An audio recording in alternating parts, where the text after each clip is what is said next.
যে টাকা পাচার হয়েছে বা খেলাপি ঋণ হয়েছে, আমি খেলাপি ঋণ সম্বন্ধে বলবো। খেলাপি ঋণ বর্তমানে প্রায় 6,00,00,000 টাকার উপরে। যদি খেলাপি ঋণে এত হয়, পাচার হয়েছে এর থেকে দ্বিগুণ বা আরো বেশি, তাহলে একটা দেশের অর্থনীতি কিভাবে ঠিক থাকতে পারে?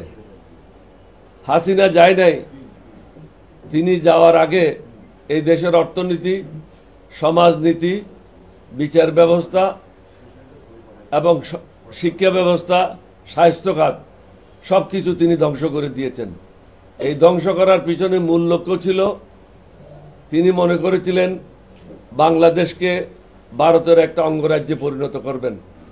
কিন্তু তিনি এটা ভুলে গেছিলেন, কারণ তিনিও যুদ্ধ করেন নাই, তার বাবাও যুদ্ধ করে নাই, তার দলের লোকেরাও যুদ্ধ করে নাই। 1971 সালের যুদ্ধের মাধ্যমে এই দেশ আমরা স্বাধীন করেছিলাম। আমি মনে করি তারা অপারক, তাদের মধ্যে সেই দক্ষতা, অভিজ্ঞতা এবং কর্মস্পৃহা নাই। যে কোনো একটা জিনিস পরিচালনা করার জন্য দক্ষতার কোনো বিকল্প নাই এবং অভিজ্ঞতার কোনো বিকল্প নাই। আমাদের এখন মূল বিষয় হচ্ছে জাতির সামনে একটা সুষ্ঠু, অবাধ এবং নিরপেক্ষ নির্বাচন। বর্তমান অন্তর্বর্তীকালীন সরকার ক্ষমতা এসেছে প্রায় 6 মাস অতিক্রান্ত হতে চলছে। আমরা যেভাবে আশা করেছিলাম তাদের কাছ থেকে সংস্কার বা অন্যান্য কর্মকাণ্ড, সেটা আমাদের আশানুরূপ অগ্রগতি নাই, যার কারণে জাতি হতাশ। জাতি অনেক কিছু আশা করেছিল তাদের কাছ থেকে, কিন্তু সেইভাবে তারা কাজ করতে ফেল করেছে বা তারা অপারক, যে কোনোটা ধরে নিতে পারেন। আমি মনে করি তারা অপারক, তাদের মধ্যে সেই দক্ষতা, অভিজ্ঞতা এবং কর্মস্পৃহা নাই। যে কোনো একটা জিনিস পরিচালনা করার জন্য দক্ষতার কোনো বিকল্প নাই এবং অভিজ্ঞতার কোনো বিকল্প নাই। আমাদের এখন মূল বিষয় হচ্ছে জাতির সামনে একটা সুষ্ঠু, অবাধ এবং নিরপেক্ষ নির্বাচন। 2008 সালের পরের থেকে এই দেশে কোনো সুষ্ঠু নির্বাচন হয় নাই। কোনো সময় রাত্রে হয়েছে, কোনো সময় গভীর রাত্রে হয়েছে, কোনো সময় পাশের কক্ষে হয়েছে, কোনো সময় নির্বাচন হয় নাই। বিনা ভোটে তারা নির্বাচিত হয়েছে, যার কারণে দেশে লুটতরাজের একটা শাসন কায়েম হয়েছিল। গত 200 বছরে আওয়ামী লীগ যেভাবে লুটতরাজ করেছে, টাকা পাচার করেছে, মন্ত্রীরা বিদেশে ঘর ক্রয় করেছে, এই ধরনের নজির পৃথিবীতে কোনোখানে নাই। আপনারা দেখেছেন একজন মন্ত্রী কয়েকশো ঘর বাড়ির মালিক, এবং এই যাবৎ যে টাকা পাচার হয়েছে বা খেলাপি ঋণ হয়েছে, আমি খেলাপি ঋণ সম্বন্ধে বলবো। খেলাপি ঋণ বর্তমানে প্রায় 6,00,00,000 টাকার উপরে। যদি খেলাপি ঋণে এত হয়, পাচার হয়েছে এর থেকে দ্বিগুণ বা আরো বেশি, তাহলে একটা দেশের অর্থনীতি কিভাবে ঠিক থাকতে পারে? হাসিনা যায় নাই, তিনি যাওয়ার আগে এই দেশের অর্থনীতি, সমাজনীতি, বিচার ব্যবস্থা এবং শিক্ষা ব্যবস্থা, স্বাস্থ্য খাত সবকিছু তিনি ধ্বংস করে দিয়েছেন। এই ধ্বংস করার পিছনে মূল লক্ষ্য ছিল, তিনি মনে করেছিলেন বাংলাদেশকে ভারতের একটা অঙ্গরাজ্যে পরিণত করবেন। কিন্তু তিনি এটা ভুলে গেছিলেন, কারণ তিনিও যুদ্ধ করেন নাই, তার বাবাও যুদ্ধ করে নাই, তার দলের লোকেরাও যুদ্ধ করে নাই। 1971 সালের যুদ্ধের মাধ্যমে এই দেশ আমরা স্বাধীন করেছিলাম। সুতরাং এই স্বাধীনতার পিছনে কি ছিল, কিভাবে এই দেশ স্বাধীন হয়েছে, কত লোক এখানে শহীদ হয়েছে, এই ব্যাপারে হাসিনার কোনো জানা ছিল না। যার কারণে তিনি এসেছিলেন শেখ মুজিবের হত্যার প্রতিশোধ নেওয়ার জন্য। তিনি এই প্রতিশোধ সঠিকভাবে নিয়েছেন এই জাতির উপরে। আজকে এই জাতি বিভিন্নভাবে পঙ্গু অবস্থা থেকে এই জাতিকে সঠিক জায়গায় ফিরে নিয়ে আসা বর্তমান সরকারের পক্ষে আদৌ সম্ভব না। সেজন্য আমরা মনে করি একটা জাতীয় সংসদ নির্বাচন অত্যাবশ্যক। তারা বিভিন্ন সময় বিভ্রান্তিমূলক বক্তব্য রেখে আসছে। কোনো সময় বলে স্থানীয় সরকার নির্বাচন, কোনো সময় বলে এটা, কোনো সময় বলে এটা। এটা মূলত কাজ হলো প্রধান নির্বাচন কমিশনারের। তিনি তত্ত্বাবধায়ক সরকারের যিনি প্রধান হবেন, যা প্রধান আছেন, তার সাথে পরামর্শ করে একটা তারিখ ঘোষণা করবেন। এখন দেখছি কখনো প্রেস সেক্রেটারি কথা বলে, কখনো উপদেষ্টারা কথা বলে। উপদেষ্টারা নিজের কাজ করছে না, কিন্তু ভারত ইলিশ মাছ কিভাবে পাঠাবে, পলিথিন কিভাবে বাজার থেকে উঠে নেবে, এগুলি হলো তাদের সংস্কার। আসল জনগণের সমস্যার দিকে তারা কোনো দৃষ্টিপাত করছে না। সুতরাং আমরা আজকে দাবি করছি সর্বাগ্রে সংসদ নির্বাচন দিতে হবে। যদি সংসদ নির্বাচন না দেয় তাহলে আমরা বাধ্য হব ঐক্যবদ্ধভাবে এই সরকারের বিরুদ্ধে আন্দোলন করার জন্য। কারণ আমাদের দীর্ঘ 15 বছরের আমাদের যে ত্যাগ তিতিক্ষা, 5 আগস্ট এমনি আকাশ থেকে নামে আসে নাই। 5 আগস্ট হয়েছে আমাদের কর্মফলের কারণে। কারণ 15 বছর আমরা এই সরকার বিরুদ্ধে আন্দোলন করেছি, জনগণকে প্রস্তুত করেছি, যার কারণে ছাত্র জনতা যখন জুলাই মাসে আন্দোলন শুরু করলো সেটা সফল হয়েছিল। কারণ মাঠটা উত্তপ্ত করেছিল কে? মাঠটা উত্তপ্ত করেছে রাজনীতিবিদেরা। আর যদি কেউ মনে করে 5 তারিখ বোধহয় তারা বিশ্ব বিজয় করেছে, আসলে বিশ্ব বিজয় করে নাই। এই সরকার বা পাকিস্তান সরকারের বিরুদ্ধে আন্দোলন সবচেয়ে প্রথমে শুরু হয় 1947 সালে স্বাধীনতার পর থেকেই। ভাষা আন্দোলন নিয়ে শুরু হয়। এরপরে ছাত্ররা বিভিন্ন সময় 62 সালে, 69 সালে এই সরকারের বিরুদ্ধে আন্দোলন করেছিল। সর্বশেষ আন্দোলন এটা রূপ নেয় মুক্তিযুদ্ধে 1971 সালে মার্চ মাসে, যখন ঘরে ঘরে পতাকা উত্তোলন হয় এবং জনগণ এক দফার দাবিতে চলে আসে, সেটা হলো বাংলাদেশের স্বাধীনতা। এই স্বাধীনতা আসে শহীদ রাষ্ট্রপতি জিয়াউর রহমানের ঘোষণার মাধ্যমে। তিনি সমগ্র জাতিকে উজ্জীবিত করেছিল, দিক নির্দেশনা দিয়েছিল, যার কারণে সমগ্র জাতি এগিয়ে এসে এই স্বাধীনতার জন্য ঝাঁপিয়ে পড়ে।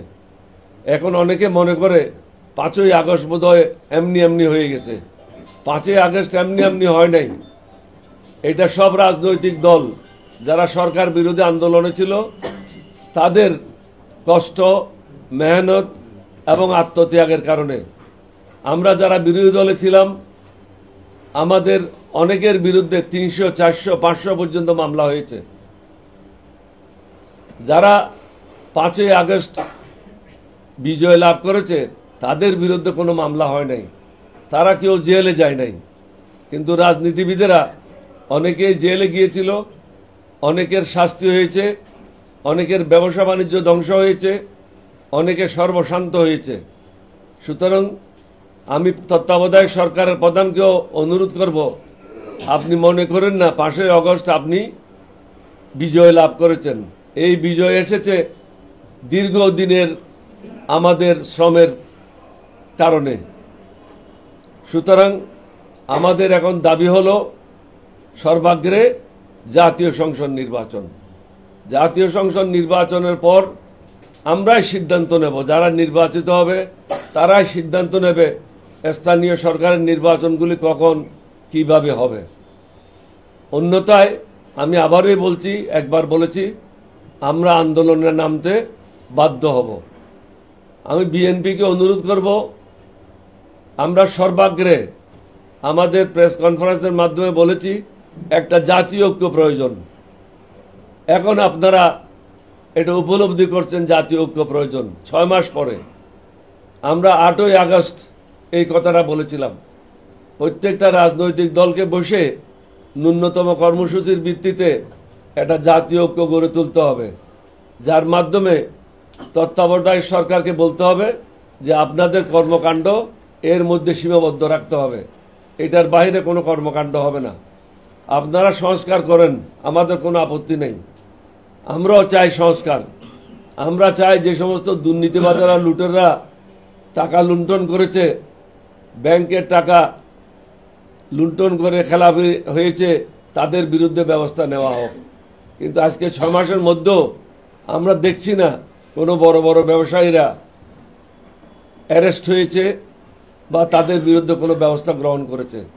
বরং আমাদের কাছে সংবাদ আছে কোন কোন রাজনৈতিক দল ব্যবসায়ীদের কাছ থেকে টাকা নিয়ে তাদেরকে আশ্রয় দিচ্ছে, অর্থাৎ আমরা আন্দোলনের সাথে বেইমানি করছি।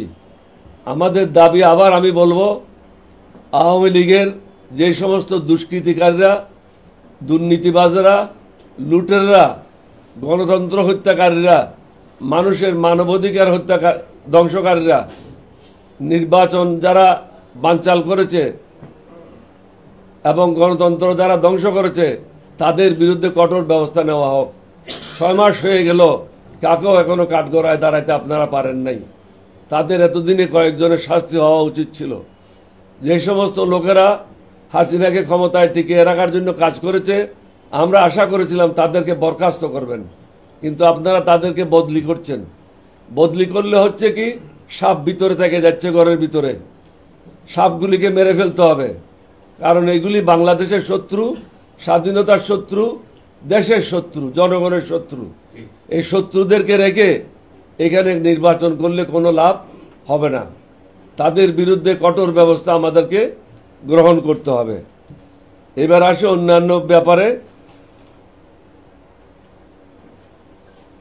পরিবেশ ঢাকা এখন সর্বনিম্নে, সবচেয়ে উপরে। বাংলাদেশের উপরে পরিবেশের ব্যাপারে আর কোনো রাষ্ট্র নাই। বাংলাদেশ এখন 1 নম্বরে অবস্থান করছে, অথচ এই সরকারের পক্ষ থেকে পরিবেশ ঠিক করার ব্যাপারে কোনো উদ্যোগ আমরা দেখছি না। পলিথিন নিয়ে কাজ করছে। আমরা পলিথিন নিয়ে কাজ করার জন্য আপনাদেরকে দায়িত্ব দিই নাই।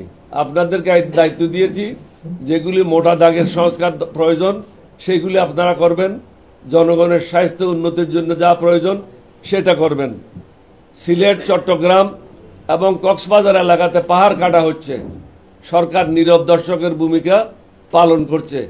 এই পাহাড়গুলি কাটার ফলেও ভারসাম্য নষ্ট হচ্ছে এবং পরিবেশের ক্ষতি হচ্ছে। পাচার করা অর্থ সম্বন্ধে আমি আগেই বলেছি, পাচার করা অর্থ আজকে 6 মাস হয়ে গেল, তাদের কাছে উদ্ধার করার কোনো ব্যবস্থা আমরা দেখছি না। যাদেরকে আপনারা জেলে নিয়েছেন তারা জামায়া ধরে মুরগি খেয়ে দিন কাটাচ্ছে এবং তাদের মোবাইল টেলিফোনের মাধ্যমে 1-2 ঘন্টা কথা বলে হাসিনার সাথে তারা যোগাযোগ করছে। পৃথিবীর বিভিন্ন জায়গায় আওয়ামী লীগের যারা সন্ত্রাসী আছে তাদের সাথে যোগাযোগ করছে, যার কারণে প্রত্যেক দিন বিভিন্ন জায়গায় কর্মসূচি আওয়ামী লীগ পালন করছে। পক্ষান্তরে এগুলো আওয়ামী লীগের কর্মসূচি, নাম দেওয়া হচ্ছে অন্যান্য দলের। কখনো সচিবালয়ে আগুন, কখনো এখানে মারামারি, কখনো ওখানে হত্যাকাণ্ড, কখনো কারো গলা কাটা হচ্ছে। এগুলির পিছনে হচ্ছে সব শেখ হাসিনা এবং তার লোটা বাহিনী। লোটা বাহিনীর বিরুদ্ধে আমরা বহুবার বলেছি আপনারা তাদেরকে বরখাস্ত করেন। বদলি করা কোনো সমাধান নয়, তাদেরকে অবসর দেওয়া কোনো সমাধান নয়। তারা এই জাতির অর্থ সম্পদ ধ্বংস করেছে, সবাই দুর্নীতির সাথে জড়িত ছিল। সুতরাং তাদেরকে বরখাস্ত করে প্রয়োজন উল্টা লটকায়ে সরওয়ার্দী উদ্যানে প্রকাশ্যে তাদের কাছ থেকে টাকা উদ্ধার করার ব্যবস্থা গ্রহণ করতে হবে। কারণ এই টাকা কারো বাপের টাকা না, এই টাকা হলো সাধারণ মানুষের টাকা। এই টাকা তারা লুণ্ঠন করে জেলখানায় মুরগি খেয়ে দিন কাটাবে, আর আমরা এখানে ঘাস কাটবো। এটা এই তত্ত্বাবধায়ক সরকারের এটা চিন্তা করা উচিত না। আপনারা এটাও দেখেছেন রাস্তায় প্রত্যেক দিন নির্মম হত্যাকাণ্ড ঘটছে, এই হত্যাকাণ্ড থামছে না এবং ছিনতাই, রাহাজানি রাস্তায় বহুগুণ বেড়ে গেছে। মাদক দ্রব্যের ব্যবসা প্রসার লাভ করছে। মাদক বন্ধ করার কোনো ব্যবস্থা এই সরকার দৃশ্যত করে নাই।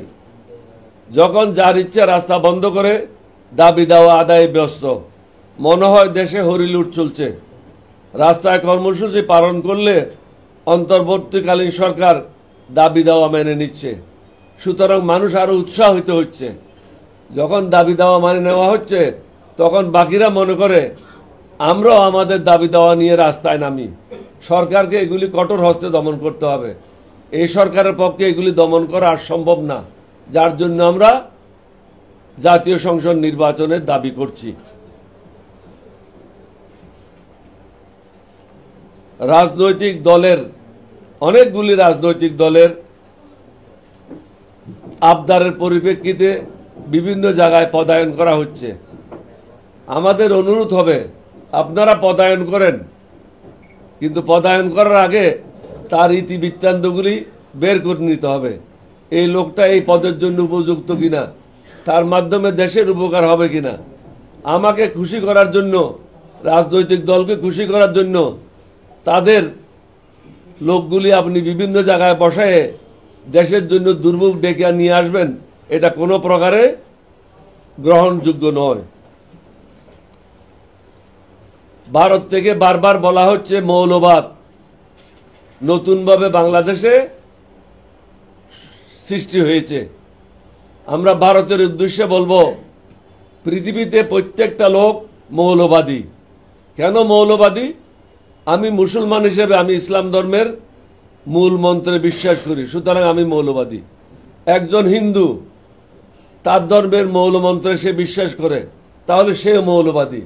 একজন খ্রিস্টান তার ধর্মের মূল মন্ত্রে বিশ্বাস করে, একজন বুদ্ধিস্ট সে তার ধর্মের মূল মন্ত্রে বিশ্বাস করে।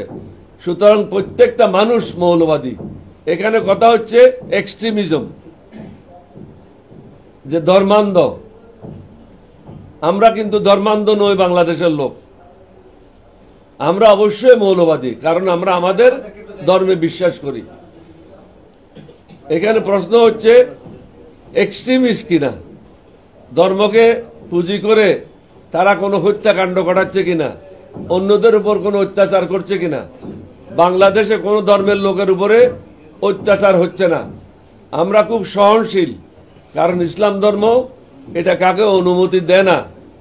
আমার রসুল এটা বলে গেছে, এটা হলো শান্তির ধর্ম।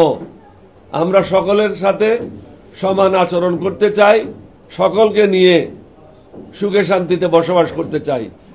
আমরা চাই আমাদের ব্যাপারে কেউ হস্তক্ষেপ না করুক, কেউ নাক না গলাক।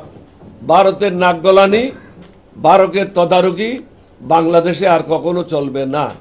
কোন রাজনৈতিক দল ভারতের কাছে মাথা নত করে কাজ করে যাচ্ছে।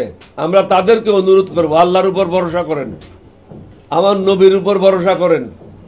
এই জন্যই আল্লাহ রাব্বুল আলামিন বলেছেন তাওয়াক্কালতু আলাইহি, আল্লাহর উপর ভরসা করো, আমার উপর ভরসা করো। আল্লাহ বলছেন আমি তোমাদেরকে পথ দেখাবো। কোন মানুষ কাকেও কিছু দিতে পারে না, আল্লাহ রাব্বুল আলামিন দেয়।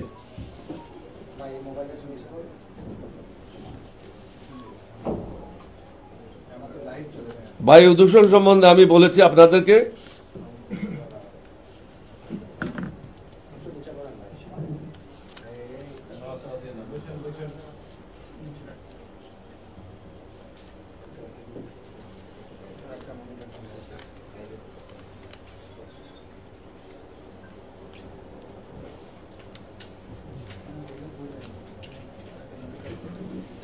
রাষ্ট্রীয় পৃষ্ঠপোষকতায় শোনা যাচ্ছে একটা নতুন রাজনৈতিক দল আত্মপ্রকাশ করছে।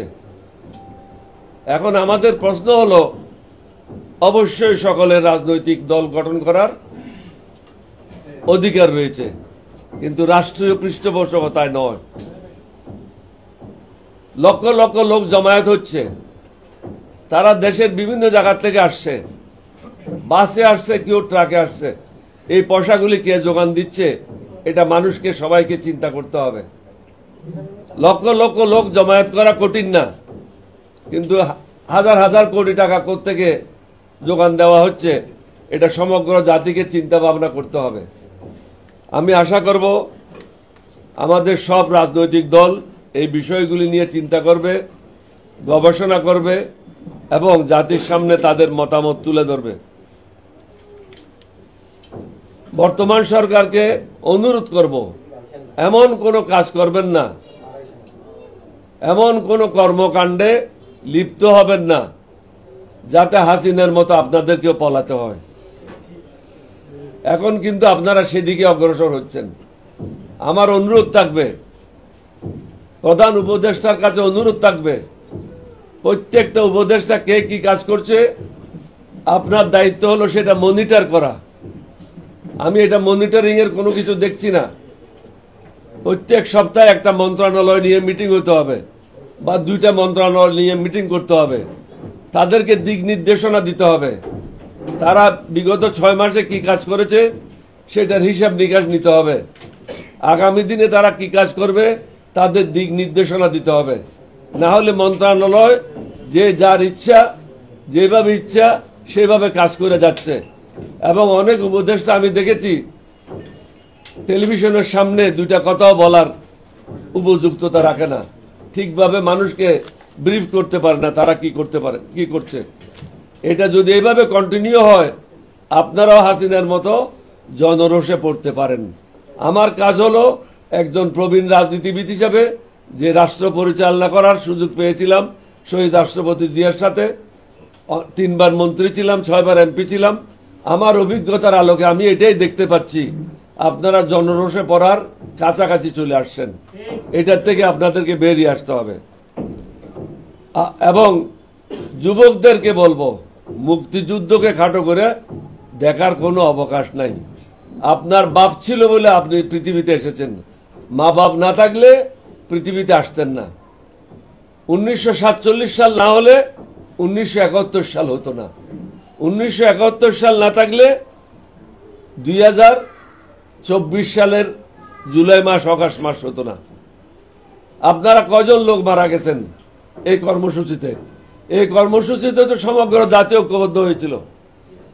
মুক্তিযুদ্ধের সময় সমগ্র জাতি সমর্থন করেছে, কিন্তু যুদ্ধে অংশগ্রহণ করেছে মাত্র 10%, মাত্র 10% মতো লোক। এর থেকে বেশি লোক সক্রিয় মুক্তিযুদ্ধে অংশগ্রহণ করে নাই। কিন্তু আপনাদের যে প্রোগ্রাম ছিল, কর্মসূচি ছিল, প্রত্যেকটা রাজনৈতিক দল মাঠে নেমেছিল, সাধারণ জনগণ মাঠে নেমেছিল। না হলে 5 লাখ ছাত্র বা 2 লাখ ছাত্র হাসিনার মতো এটা স্বৈরাচারকে, নমরুদকে বিদায় করবে, এটা সম্ভব ছিল না। সুতরাং এখানে আপনাদের একক কৃতিত্ব নেওয়ার বা এখানে কাকেও একক কৃতিত্ব দেওয়ার কোনো বিষয় নাই। আমরা বলতে চাই এখানে প্রত্যেকটা রাজনৈতিক দল হাসিনার বিরুদ্ধে যারা ছিল এবং প্রত্যেকটা মানুষ যারা হাসিনার বিরুদ্ধে ছিল তারা সবাই ছাত্র জনতার সাথে রাস্তায় নেমেছিল। সুতরাং আপনারা যদি মনে করেন আপনারা আলেকজান্ডারের মতো দিগ্বিজয় করেছেন, এটা কিন্তু সত্য না। মুক্তিযুদ্ধকে কোনো অবস্থাতেই খাটো করে দেখার বিষয় নাই এবং মুক্তিযুদ্ধের সাথে কোনো কিছু তুলনা করারও বিষয় নাই। এই সংগ্রাম হয়েছে 1 মাস, 1 মাসের মধ্যে মৃত্যুবরণ করেছে ধরে নেন 3000, আর মুক্তিযুদ্ধ করেছি আমরা দীর্ঘ 9 মাস। 3 লক্ষের অধিক মানুষ শহীদ হয়েছে, 2 কোটির মতো লোক গৃহহীন হয়েছিল, অনেক মা বোনদের ইজ্জত সম্ভ্রম হানি হয়েছিল। কিন্তু এইবার আমাদের যে কর্মসূচি হয়েছে এই কর্মসূচিতে মা বোনদের ইজ্জত তো হানি হয় নাই। গুলিবিদ্ধ হয়েছে, কেউ চোখ হারিয়েছেন, কেউ অঙ্গহানি হয়েছে, বিভিন্নভাবে আপনারা আহত হয়েছেন, শাহাদত বরণ করেছেন। সুতরাং মুক্তিযুদ্ধের ব্যাপারে মন্তব্য না করার জন্য আমি সাবধান করে দিচ্ছি। কোনো অবস্থাতেই মুক্তিযুদ্ধকে খাটো করে দেখা যাবে না। অনেকে বলে এবার বিপ্লব হয়েছিল, এটা বিপ্লব না, এটা বিদ্রোহ না, এটা হয়েছিল একটা 1 দফার আন্দোলন। কিছু কিছু নাস্তিকেরা, কিছু কিছু বিপদগামীরা এটাকে বিপ্লব বলে এবং বিদ্রোহ বলে। তাদের অনুরোধ করব বিপ্লব এবং বিদ্রোহের ডেফিনেশনগুলি ডিকশনারি থেকে পড়ে নেওয়ার জন্য। এটা ছিল একটা এক দফার আন্দোলন। ছাত্ররা, জনতারা সবাই, রাজনৈতিক দলের সবাই আমরা বলেছি এটা হলো এক দফা এক দাবি, হাসিনা তুই কবে যাবি, এটাই ছিল আমাদের আন্দোলন। সুতরাং বিদ্রোহের সাথে বিপ্লবের সাথে এটাকে একসাথে করে বিপ্লব এবং বিদ্রোহ খাটো করবেন না। 1971 সালে সেটা ছিল বিদ্রোহ, সেটা ছিল বিপ্লব।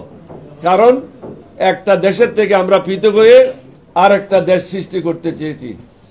এইবারের জুলাই অগাস্টের যে আন্দোলন, এটা আমরা এক দেশ থেকে আর একটা দেশ সৃষ্টি করতে চাই নাই। একটা হলো একটা সরকার থেকে আর একটা অন্য সরকার গঠন করার জন্য আমরা চেষ্টা করেছি। সুতরাং দুটার মধ্যে অনেকগুলি পার্থক্য রয়েছে।